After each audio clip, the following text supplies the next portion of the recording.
Bonjour à vous, ODF Note, auditrices, auditeurs ou simples curieux et curieuses qui viennent de découvrir cette nouvelle vidéo sur la chaîne YouTube ODF TV 2.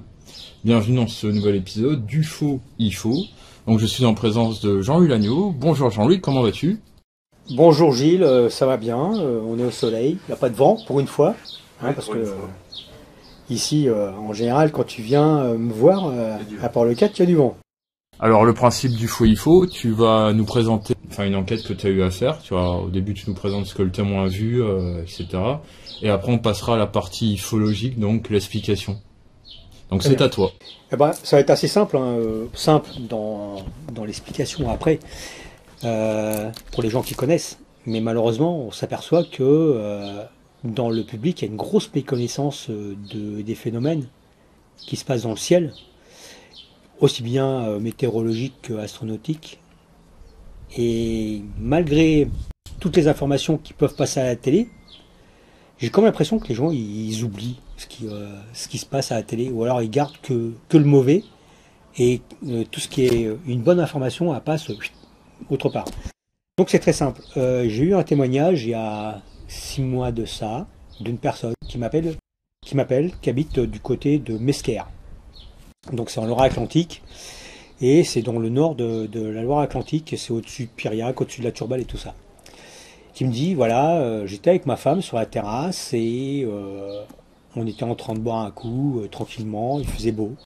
Oui, parce qu'il fait beau en Bretagne aussi. Et d'un seul coup, dans le ciel, on a vu passer une vingtaine de vaisseaux dans le ciel. Je dis, ah bon, d'accord, est-ce que vous vous rappelez du jour? Donc la personne me donne le jour, et je dis, vous vous rappelez de l'heure? Elle fait, ouais, on a noté l'heure, et il était telle heure, et tel jour. D'accord, bon. Et je dis, bah, expliquez-moi ce que vous avez vu. Bah, c'était simple, on était donc sur la terrasse, et quand on a levé les yeux au ciel, à un moment, on ne sait pas pourquoi, on a vu passer une vingtaine de points dans le ciel qui étaient alignés les uns derrière les autres, et qui suivaient, qui sont passés dans le ciel comme ça. Alors forcément, dans ma tête, tout de suite, je me suis dit, ça, c'est soit du Starlink, ou soit c'est un vol d'oiseaux, ou quelque chose comme ça. Donc par rapport aux horaires qu'il m'a donné, et par rapport au jour qu'il m'a donné, et la direction, parce qu'on avait la direction qui était aussi donnée par le témoin, ce qui est vachement important, j'ai pu déterminer qu'en fin de compte, c'était bien du Starlink qui passait à ce moment-là. Et donc je lui ai expliqué que c'était Starlink. Il m'a dit, tiens, mais c'est quoi Starlink? Donc un peu étonné, je lui ai dit, mais vous connaissez pas les satellites d'Elon Musk? Il fait, non, je connais pas les satellites d'Elon Musk. Donc il a fallu que je lui explique Elon Musk lançait de manière régulière avec SpaceX des satellites dans l'espace, et que ces satellites au départ étaient alignés les uns avec les autres, et que ça suivait à la queue leu comme un train, comme un TGV, et que parfois il y en avait 30, 40, 50 qui suivaient les uns derrière les autres. Donc la personne a accepté la réponse que je lui ai donnée. Il m'a dit, au moins je me coucherai moins bête et j'aurai appris quelque chose. C'est quand même étonnant que les gens, encore en 2024, malgré toute la pub qu'on peut avoir sur les Starlink, ignorent encore ce genre de phénomène. Voilà. Est-ce que tu as un autre cas que tu as expliqué éventuellement à nous présenter? Un autre cas qui est... non, là, de mémoire comme ça, je ne pourrais pas en donner parce que j'ai oublié la date. Mais souvent, on a les gens qui confondent avec la levée de Vénus. Et la levée de Vénus, surtout l'été là, parce que les gens sont souvent... C'est souvent l'été qu'on a des témoignages, parce que les gens sont souvent dehors. Et c'est vrai que c'est très surprenant, et c'est en montagne que j'ai eu, quand j'habitais en montagne, du côté d'Annecy là,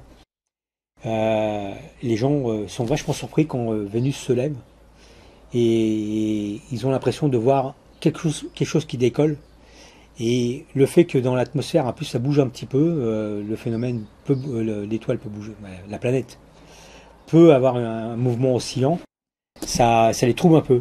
Et quand tu leur expliques qu'en fin de compte ce qu'ils ont observé c'était Vénus, ça remet les choses en place quand même. Mais je peux pas te donner de cas vraiment particuliers là, comme ça. D'accord, je te remercie déjà d'avoir présenté un cas, voilà, l'explication.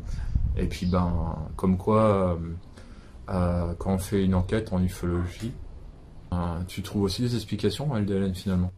Oui, puis après on peut s'aider avec, comme je t'expliquais dans une autre vidéo, qu'on peut aussi s'aider avec les assos, on peut s'aider avec les clubs d'astronomie, On a aussi cette fameuse association là qui s'appelle Méprise du ciel, qui sur leur site explique beaucoup de choses. Et les gens, j'invite les gens qui ont fait des observations à aller jeter un petit coup d'œil parce qu'il y a pas mal d'images et pas mal de petites vidéos qui sont intéressantes à observer. Et pareil, n'hésitez pas à contacter un ufologue qui peut aussi vous expliquer plein de choses qui peuvent se produire et qui peuvent être très étonnantes. Même pour nous, il y a des fois on est surpris. Et après, il nous faut un certain temps pour, avec un recul, dire attends, on va se poser, on va vérifier. Et parfois, on peut vite se tromper.